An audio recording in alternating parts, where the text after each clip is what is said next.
child's handprint pressed into bark. No ink, no paper, no record that any government would ever choose to recognize or protect.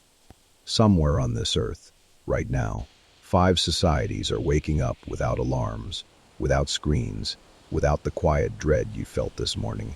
They are not lost. They are not waiting to be found.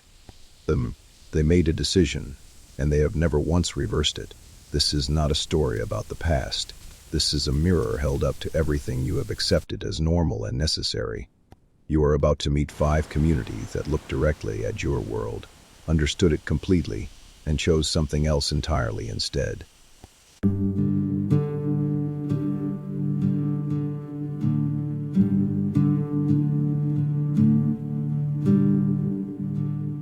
Before sunrise in Lancaster County, a mother is already in the kitchen. The wood stove is lighted. Bread is rising. No one has checked anything. A kerosene lamp burns on the table. Is good, his mercy A father is reads scripture aloud. His and children his sit still and to listen. generations. This is how every single day Give begins thanks here. unto the Lord. The Amish do not reject technology because they fear it. They reject it because they asked one question nobody else thought to ask first. Does this bring us closer together, or does it pull us quietly, efficiently, and permanently apart from the people we were made to love? 90% of Amish children, offered the entire modern world during Rumspringa, look at it carefully, and then walk back home to stay. By mid-morning, the men are in the fields using horse-drawn plows. The women are preserving food, sewing, teaching daughters skills that will last a lifetime. There are no grocery deliveries. There are no meal kits. Everything eaten tonight was grown within walking distance of the house where it will be cooked. When someone falls ill, the community pays the medical bills collectively. There is no insurance form. There is no coverage limit. There is only your neighbor. Grandmother quilts in a corner while her grandchildren play on a wooden floor beneath her. She has never once felt unnecessary or forgotten. Their divorce rate sits below 1%. They have no nursing homes. Their elderly die surrounded by the people who have always loved them completely. At sunset, the family reconvenes at the same table where the day began. The lamp is lit again. No one is elsewhere. No one is distracted. A young Amish woman once described her life to a researcher using only 4 words. She said, "I am never alone."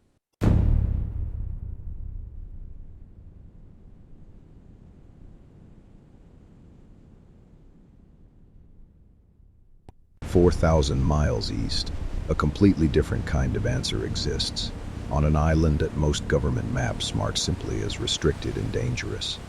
North Sentinel Island sits quietly in the Bay of Bengal. It is roughly the size of Manhattan. No outsider has ever left it alive. Before dawn on the island, fires are already burning along the beach. Fish caught at low tide are being cleaned on flat rocks near the water. The Sentinelese fish, with handcrafted spears and bows from narrow outrigger canoes. They build entirely from trees. They select themselves inside their own forest. In 2004, a tsunami reshaped coastlines across Asia and killed over 200,000 people. Every single Sentinelese survivor walked away without outside assistance. Children learn to swim before they learn to walk on land. The ocean is not a boundary for them. It is a grocery store and a classroom. A researcher once described their arrows as extraordinarily precise. He was describing the weapon pointed directly at his chest before he turned his boat around permanently.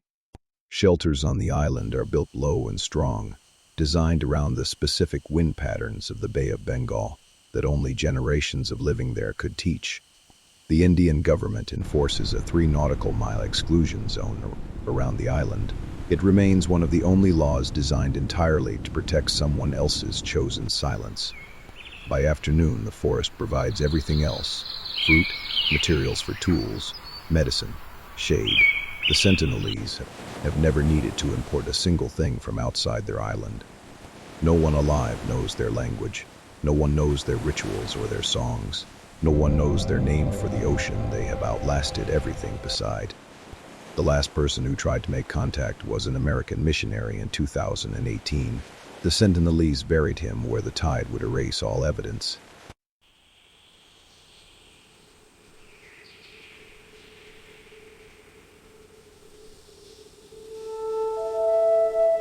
Somewhere in the rainforest of Papua, a father climbs 35 meters into a tree to check on his children sleeping safely above the floodline tonight.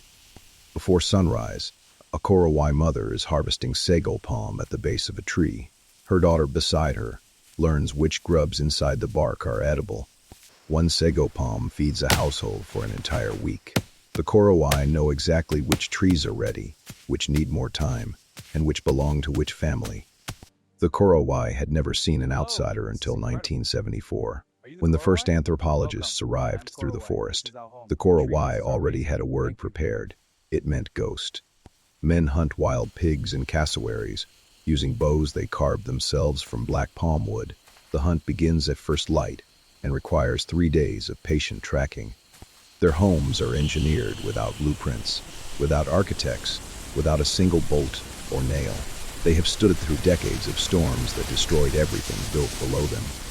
When a child turns 7, they begin learning the forest the way other children learn the alphabet, systematically, daily, with a teacher who has never been wrong.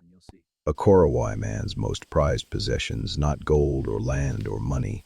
It is a necklace of dog teeth his father wore before him always. When a Korowai elder dies, his treehouse is abandoned. The forest slowly reclaims it. There is no cemetery. There is no headstone. The trees remember instead. By nightfall, the family gathers on the treehouse platform. A fire burns in a clay hearth. Below them, the jungle floods and drains in complete darkness.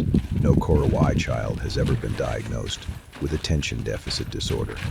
No Korowai adult has ever filed for bankruptcy or missed a mortgage payment on anything.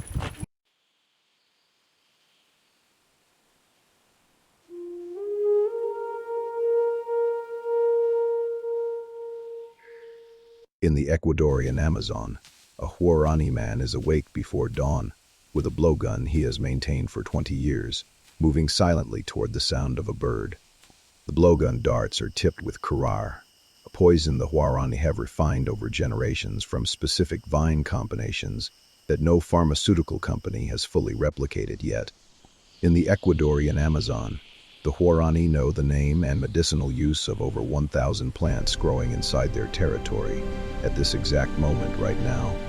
By mid-morning, women and children move through the forest gathering fruit, roots, and leaves.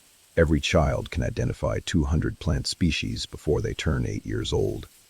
A Huaorani elder once told a researcher that his people did not understand why outsiders were always rushing to arrive somewhere other than exactly where they already were. There are no scheduled meals. Food is eaten when it is ready. Hunger is answered by the forest within minutes. There is no pantry because there is no need. In 1958, missionaries made first contact with the Huaorani. Within 1 generation, oil companies followed. The 2 arrivals were not unrelated, and the Huaorani knew it immediately. At night, the community gathers and stories are told. The same stories told the night before, and the night before that, going back further than anyone can count. Her granddaughter watched it happen and said nothing, because in the Huaorani language, there is no word for the specific feeling of having your knowledge stolen and sold. A Huaorani grandmother still living in the deep forest has never seen a city. She has never needed one. She has everything a human life requires already.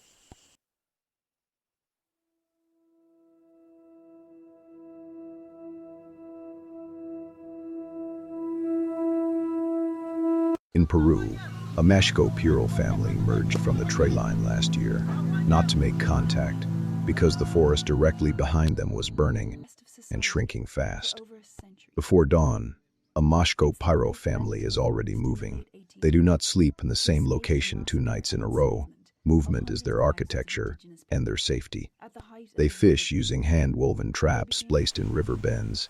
They have memorized over generations. Each trap is retrieved before sunrise and reset before anyone else reaches that river bend. The Mashco Piro leave no permanent settlements, no monuments, no structures that outsiders could photograph or study or use to make a documentary that earns advertising revenue. Children carry their own weight from the age of 5, not as labor, as dignity. Every family member has a role the group depends on, completely. and immediately. Legal logging operations are active inside their territory right now, while government protection permits are still being reviewed in offices in Lima by men in air-conditioned rooms.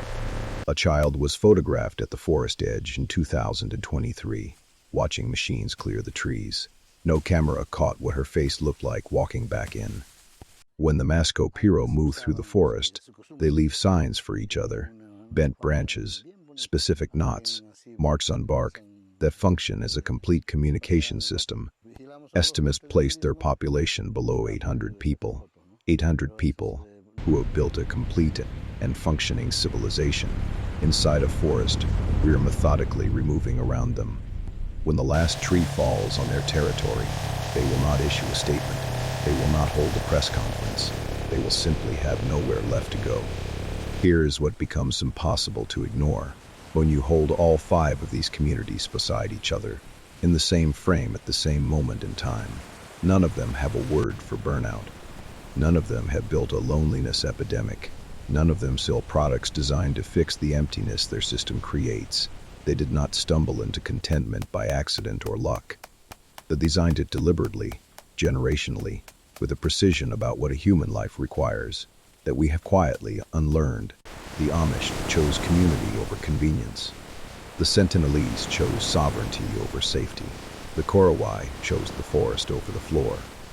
The Huaorani chose knowledge over ownership. The Mashco Piro chose silence. We called it progress when we traded the handprint on the bark for the notification on the screen, but progress is only a direction, not a destination. The Sentinelese fired arrows at a rescue helicopter. After the deadliest tsunami in recorded history, they were not confused. They were not ungrateful. They were completely, entirely fine. 5 communities, 5 different forests, islands, and valleys, 5 languages with no shared root. One identical conclusion drawn independently, across centuries, with no knowledge of each other whatsoever. Tonight, you will check your phone before sleeping. Tomorrow, an alarm will tell you that somewhere else needs you more urgently and that the place you are already standing. And on an island with no name that you are legally forbidden from visiting, a fire burns, a family sleeps, and nothing about their life needs fixing tonight. The question is not whether they are living in the past. The question is whether you have ever, even once, lived as deliberately as they do right now.